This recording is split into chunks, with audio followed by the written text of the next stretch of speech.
O universo, a vida e a humanidade possuem uma origem ou somos apenas resultado de uma sequência de acontecimentos aleatórios? A ciência moderna nos apresenta um universo que surgiu há aproximadamente 13,8 bilhões de anos. Já Gênesis nos apresenta uma narrativa em que Deus cria todas as coisas em apenas 6 dias. Durante séculos, essa diferença foi vista como uma disputa entre fé e razão. Mas talvez Gênesis esteja levantando perguntas ainda mais profundas. Se tudo que existe possui uma origem, uma causa e uma ordem, qual é a origem da própria existência?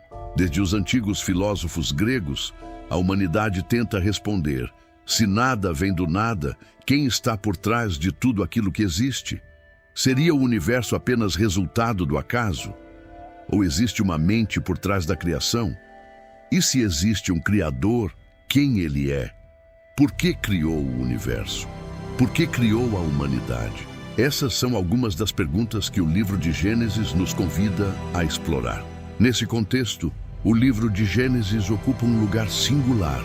Escrito há aproximadamente 3.000 anos, preservando tradições ainda mais antigas, ele não pretende apenas narrar o início do universo. Seu propósito é revelar quem é o Criador por trás dele, quem é o ser humano e por que o mundo é exatamente como o encontramos hoje.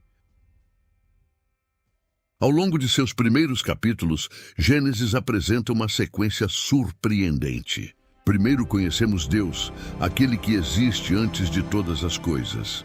Ao longo dessa narrativa, descobrimos que ele não é apenas o Criador do universo, mas um Deus que fala, cria, se relaciona, estabelece alianças e busca restaurar aquilo que foi perdido.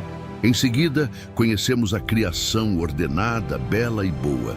Gênesis apresenta a criação não como uma necessidade de Deus, mas como uma expressão de sua vontade, de sua bondade e de seu propósito. Deus cria para compartilhar vida, relacionamento e revelar sua glória. Depois encontramos o homem, criado à imagem e semelhança do próprio Deus, para viver em comunhão com ele. Mas a narrativa muda completamente quando surge uma árvore. A árvore do conhecimento do bem e do mal não representa apenas uma proibição divina, ela revela algo muito mais profundo. Deus criou seres capazes de amar, e o amor só pode existir onde existe liberdade. Diante daquela árvore, a humanidade recebe a possibilidade de confiar em Deus ou buscar autonomia para decidir por si mesma o que é bom e o que é mal. A escolha pela autonomia rompe aquilo para o qual o homem havia sido criado, o relacionamento com o Criador. A desobediência gera separação. A separação produz morte. E a partir desse momento, toda a história humana passa a carregar as consequências dessa ruptura. Talvez seja justamente aqui que Gênesis toque uma das experiências mais universais da humanidade. Existe dentro de nós uma sensação constante de que algo está fora do lugar. Buscamos significado, pertencimento, amor, eternidade e plenitude. Mas nenhuma conquista parece preencher completamente esse vazio. A Bíblia chama essa condição de separação. O que experimentamos como vazio existencial, Gênesis apresenta como a consequência de uma ruptura espiritual. Porém, surpreendentemente, a história não termina na queda. Ainda no mesmo capítulo em que o pecado entra na história, Deus anuncia que um descendente da mulher pisaria a cabeça da serpente. A promessa da redenção nasce no mesmo lugar onde o pecado entrou no mundo. É por isso que Gênesis não é apenas o livro do começo. Ele é também o primeiro capítulo da história da salvação que culmina em Cristo.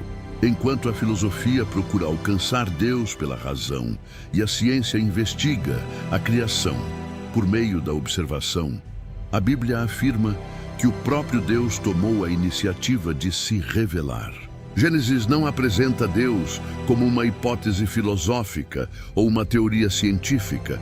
mas como aquele que existe antes do tempo, da matéria, do espaço e da própria existência. Isso não significa abandonar a razão.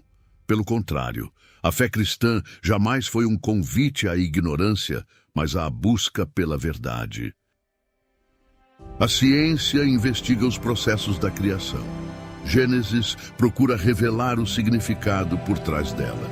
A ciência continua revelando a impressionante ordem do universo.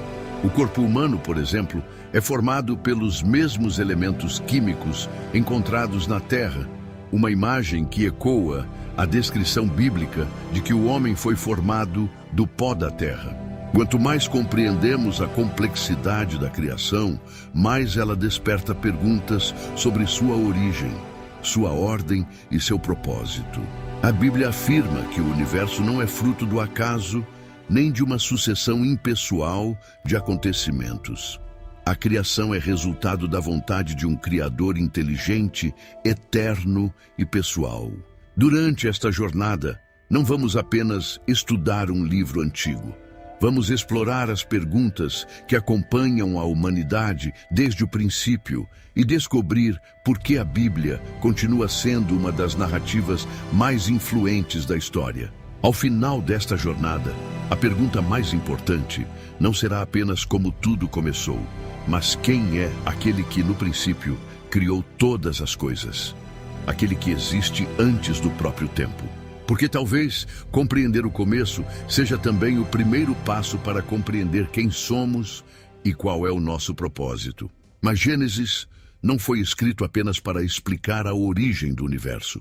Seu propósito é apresentar o autor da criação, revelar quem é Deus, mostrar quem somos, explicar por que o mundo é como é e anunciar que desde o princípio Deus sempre teve um propósito para a humanidade.